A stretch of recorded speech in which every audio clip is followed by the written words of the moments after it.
Mga bilang Kapitulo 6.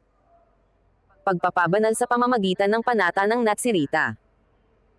At sinalita ng Panginoon kay Moises, na sinasabi, salitain mo sa mga anak ni Israel, at sabihin mo sa kanila, pagka ang sinumang lalaki o babae ay gagawa ng isang tanging panata, ng panata ng isang Nazaaryo, upang tumalaga sa Panginoon, ay hihiwalay siya sa alak at sa matapang na inumin, siya'y hindi iinom ng suka ng alak, o tabang nakalalasing, niiinom man ng anumang katas na galing sa ubas o kakain man ng sariwang ubas o pases. Sa lahat ng araw ng kanyang pagkatalaga ay hindi siya kakain ng anumang bagay na ibinubunga ng puno ng ubas, magmula sa mga butil hanggang sa balat. Sa lahat ng araw ng kanyang pagkatalaga ay walang pangahit na daraan sa ibabaw ng kanyang ulo, hanggang sa matupad ang mga araw na kanyang itinalaga sa Panginoon, ay magpapakabanal siya, kanyang pababayaang hamaba ang buhok ng kanyang ulo. Sa lahat ng araw ng kanyang pagtalaga sa Panginoon, ay huwag siyang lalapit sa patay na katawan. Siya'y huwag magpapakarumi sa kanyang ama o sa kanyang ina, o sa kanyang kapatid na lalaki, o babae, pagka sila'y namatay, sapagkat ang pagtalaga niya sa Diyos, ay sama sa kanyang ulo. Sa lahat ng araw ng kanyang pagtalaga, ay banal siya sa Panginoon. At kung ang sino man ay biglang mamatay sa kanyang siping, at mahawa ang ulo ng kanyang pagkatalaga, ay aaytan nga niya ang kanyang ulo sa araw ng paglilinis, sa ikapitong araw ay aaytan niya ito. At sa ikawalong araw ay magdadala siya ng 2 bato-bato o 2 inakay ng kalapati sa saserdote, sa pintuan ng tabernakulo ng kapisanan. At ihahandog ng saserdote ang isa na pinakahandog dahil sa kasalanan, at ang isa'y pinakahandog na susunugin at itutubos sa kanya, sapagkat siya'y nagkasala dahil sa patay, at babanilan ang kanyang ulo sa araw ding yaon. At itatalaga niya sa Panginoon ang mga araw ng kanyang pagkatalaga, at siya'y magdadala ng isang korderong lalaki ng unang taon na pinakahandog dahil sa pagkakasala, datapwat ang mga unang araw ay mawawalan ng kabuluhan, sapagkat ang kanyang pagkatalaga ay nadamhan.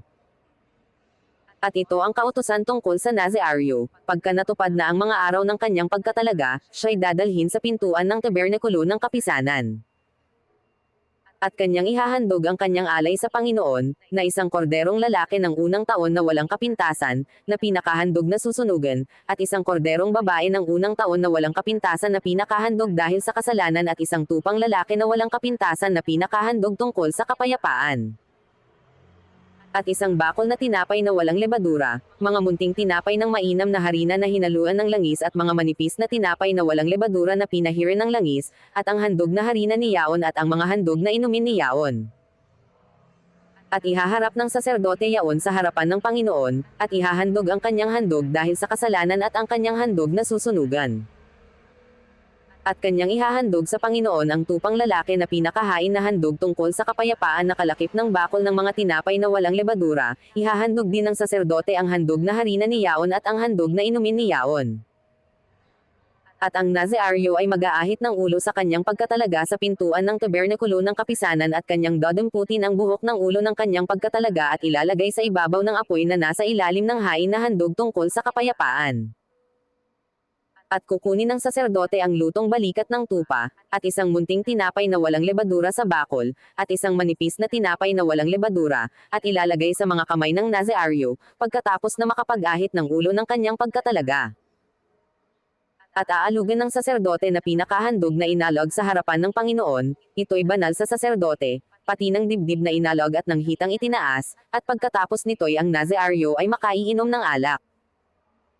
Ito ang kautusan tungkol sa Nazaaryo na nagpanata, at tungkol sa kanyang alay sa Panginoon dahil sa kanyang pagtalaga, bukod pa sa aabutin ng kanyang mga kaya, ayon sa kanyang panata na kanyang ipinanata, ay gayon niya dapat gagawin, ayon sa kautusan tungkol sa kanyang pagkatalaga.